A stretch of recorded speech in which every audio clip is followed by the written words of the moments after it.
읽으신 본문 욥기 28장 1절에서 28절 말씀을 통해서 우리가 주님의 음성 듣고 참 지혜의 길을 발견하시고 또 순종하시고 또 그 지혜의 길로 걸어가시는 우리 성도님들 되시기를 주님의 이름으로 축복합니다. 오늘 욥은요 이 지혜의 길이 무엇인가를 생각하면서 세상 사람들이 금은 보석을 찾으면서 참 온갖 고생을 무릅쓰고 금은 보화를 찾고자 하는데 그 보석들보다 더 귀한 지혜와 명철이 있는 곳은 하나님만이 아신다라고 말씀하시면서 여호와를 경외함이 지혜고 악을 떠나는 것이 명철이라 이렇게 말씀하고 있습니다.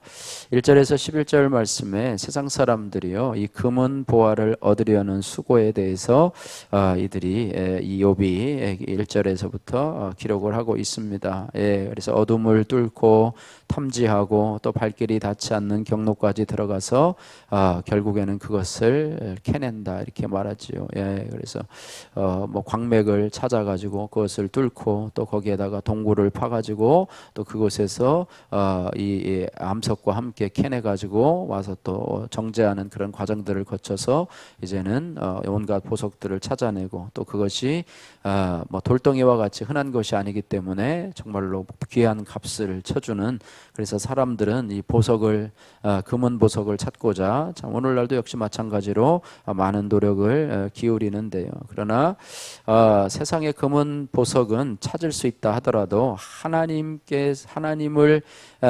경외하는 지혜는 이 세상에서는 뭐 바닷속에서도 또 어느 곳에서도 찾을 수가 없다고 말을 합니다.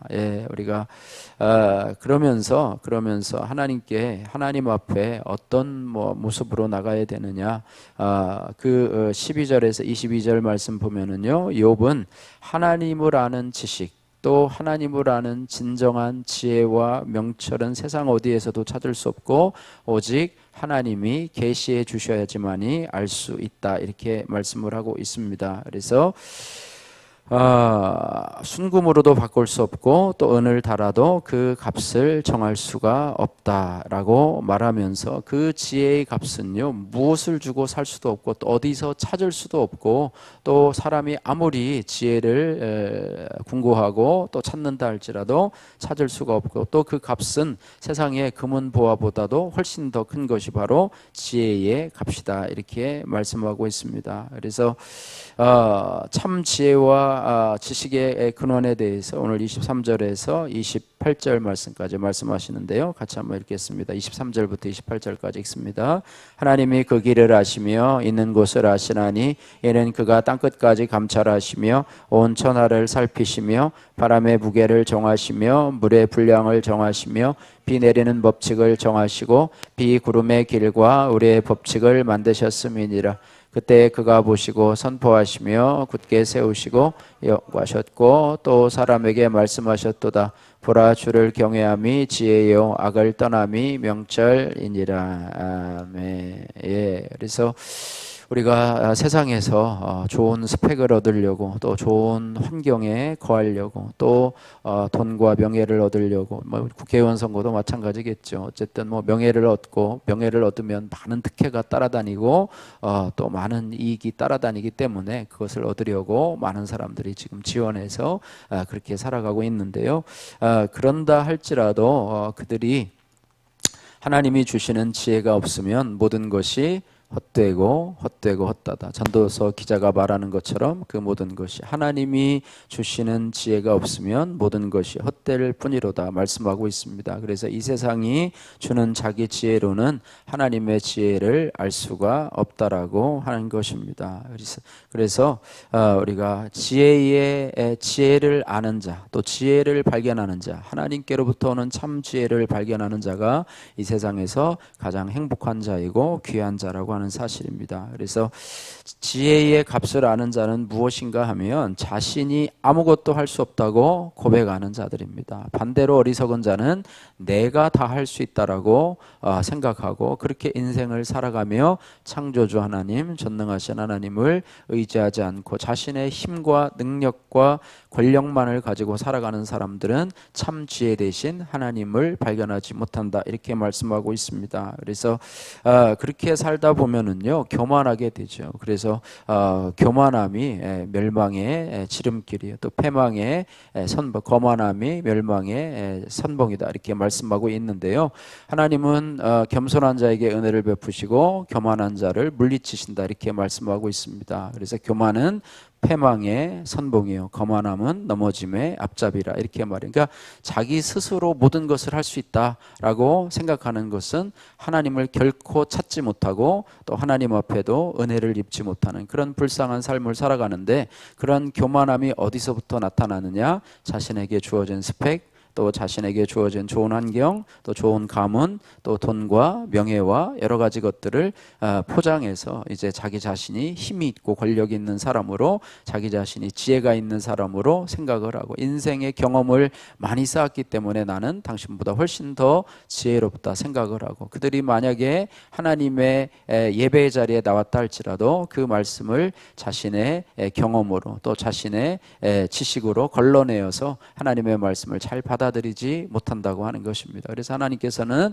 사람들을 부르시되 약한 자, 가난한 자 부르셔서 하나님 앞에 나타나셨어요. 그래서 건강한 자에게는 의원이 필요 없고 병든 자에게라야 필요 있느니라 주님께서 말씀하셨는데, 내가 병들고 가난해서 하나님 앞에 하나님만이 나의 의지가 되시고 또 나의 길이 되시고 소망이 되신다 고백하는 자에게 하나님은 은혜를 베푸시는 하나님이세요. 주여 나를 불쌍히 여기소서, 다윗의 자손 예수여 나를 불쌍히 여겨 주옵소서라고 하는 자들에게 하나님께서 은혜를 베풀어 주셔서 참 지혜의 길을 알게 하신다라고 하는 것이죠. 그래서 인간적인 지혜는 하나님의 지혜와 대적하게 되고, 인간적인 지혜로는 하나님을 아는 지혜를 결코 따라갈 수가 없고 발견할 수가 없다라고 하는 것입니다. 그래서 우리가 하나님 앞에 먼저 나왔을 때는 내 지식과 지혜가 하나님의 지혜로 말미암아 다 깨어지지 않으면 결코 그 사람에게 하나님의 말씀이 들어갈 수 없다라고 하는 것을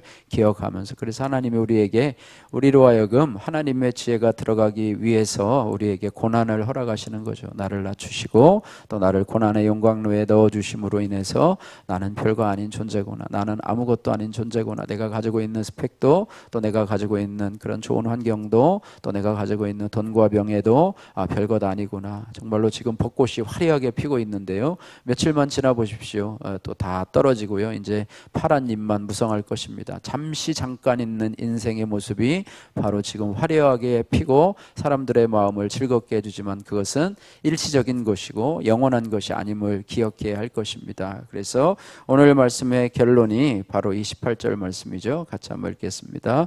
또 사람에게 말씀하셨도다. 보라, 주를 경외함이 지혜요 악을 떠남이 명철이니라. 핵심은 그거죠. 주를 경외함이, 두려워하고 존경하는, 주님을 경외하는 것이 지혜요 악을 떠나는 것이 뭐라고요? 명철이니라. 그래서 지혜와 명철한 삶, 참 지혜와 명철한 삶, 하나님을 알아가는 자, 그것이 바로 참 지혜를 얻은 것이다. 그죠?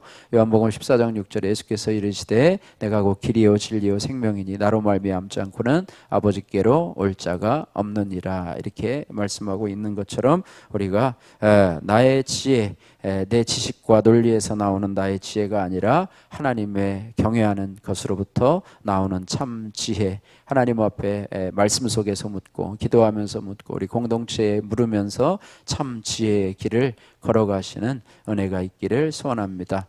은금보다 더 귀한 것, 강필호님의 큐티인 간증입니다. 저는 30대 젊은 대표가 운영하는 콘텐츠 스타트업의 관리팀장으로 입사를 했습니다. 당시 회사는 새로 생겨나는 뉴미디어 산업에 발빠르게 진입한 덕분에 매출은 미미해도 벤처 캐피털 2곳과 대기업에 투자받을 정도로 미래 성장성을 인정받은 곳이었습니다. 그래서 저는 이 회사를 은이 나는 곳이죠, 금을 재련하는 곳으로 여기며 6년간 시간과 열정을 쏟아 부어 일했습니다. 그런데 직원 중에는 사회 초년생이 많아 대부분 근속 연수가 짧고 이직이 빈번했습니다. 그러다 보니 부서 팀장이 갑자기 퇴사하면 새 담당자가 채용된 것까지 제가 임시로 겸직을 해야 했습니다. 여러 사람의 몫을 해내고자 매일 아침부터 늦은 밤까지 일하니 회사 매출은 증가했지만 저는 마치 사람 없는 곳에 매달려 흔들리는 것처럼 위태로웠습니다. 그러다 저는 결국 결국 저는 내가 하면 더 잘하겠다라는 교만한 생각으로 이직을 했습니다. 이후 투자금을 내고 들어간 IT 회사에서 6개월을 일하다 그만두고 직접 상품에 투자하고 들어간 커머스 회사에서 7개월간 일하다가 또 그만두었습니다. 그 과정에서 말씀의 지혜와 명철을 구하지 않고 움직였기에 저는 돈도 또 시간도 건강도 잃었을 뿐만 아니라 나 자신과 가족도 모두 힘들게 했습니다. 이 일을 겪고 나서야 가장의 역할을 잘 감당하려면 일단 가진 게 많아야 한다고 생각한 저의 어리석음을 보게 되었습니다. 하나님만이 지혜가 있는 길을 아시는데 나의 세상 가치관으로 맡은 일들을 감당하고자 했음을 회개합니다. 현재는 드라마 제작사에서 관리실장으로 일하며 평일 저녁과 주말에 가족과 많은 시간을 보내고 있습니다. 내 힘으로 할 수 있는 것이 없음을 인정하고 하나님을 경외하는 마음으로 날마다 주께 묻고 의지하며 살기를 원합니다. 강필원님의 큐티인 이 적용입니다. 첫 번째, 내 힘으로 해보겠다는 생각이 들 때마다 교회 소그룹 모임에 나누고 지체들의 권면을 따르겠습니다. 두 번째, 회사에서 의견을 말하거나 무언가 선택해야 할 때 내 생각이 아닌 큐티 말씀을 기준으로 삼겠습니다. 바라기는 저와 여러분들이 참 지혜의 길인 하나님을 경외하는 그런 은혜가 있기를 원하고, 악을 떠남이 명철이라고 그랬는데 나의 악을 또 나의 죄를 발견하고 회개하심으로 하나님 앞에 나가시는 저와 여러분들 되시기를 주님의 이름으로 축복합니다. 기도하겠습니다. 사랑의 하나님 아버지, 감사합니다. 세상에서 금은 보석을 얻고자 분주히 찾아다니면서도 정작 하나님이 주시는 지혜를 얻는 데는 관심이 없었음을 회개합니다.